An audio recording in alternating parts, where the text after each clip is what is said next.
لحظة، شفتوا التشكيلة؟ الملعب مولاي عبد الله في الرباط، الجمهور فل، والساعة 8 بالليل بالضبط.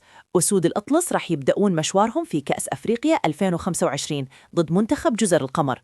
والسؤال اللي كلنا نبي نعرف جوابه، من بيبدأ أساسي؟ من بيجلس على الدكة؟ والأهم، وش هي خطة وليد الركراكي السرية؟ خلونا نبدأ من حراسة المرمى. ياسين بونو الأسطورة، الحارس اللي كان قدها في كأس العالم وبيرجع لنفس المهمة اليوم.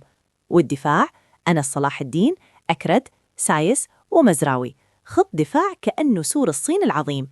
بس دقيقة، وين حكيمي؟ نجم باريس سان جيرمان لسه جالس يتعافى من الإصابة وبيكون على دكة البدلاء جاهز يدخل في الشوط الثاني.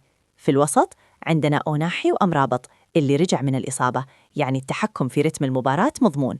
وعلى الأطراف دياز على اليمين والزلزولي على اليسار، ومعاهم العيناوي والصيباري في الوسط المتقدم. هذا مو تكامل، هذا فن. وفي الهجوم سفيان رحيمي، الهداف اللي كله يعرفه والكل يخاف منه. وتدرون وش القصة اللي تحمس صدق؟ الكعبي رح يبدأ أساسي مكان النصيري. ليش؟ لأن الكعبي حالياً في قمة مستواه، جالس يقدم أداء خرافي، ورح يعطي حلول أكثر للوسط والأطراف، خصوصاً مع العرضيات. يعني الزبدة، الركراكي ما لعبها بالطريقة المعتادة، لعبها بذكاء تكتيكي. أسود الأطلس ضد جزر القمر، وبداية المشوار. هل المغرب رح يفرض كلمته من أول مباراة، ولا منتخب جزر القمر مجهز لنا مفاجأة؟ المباراة بكرة، والمغرب كله بيوقف على رجل واحدة.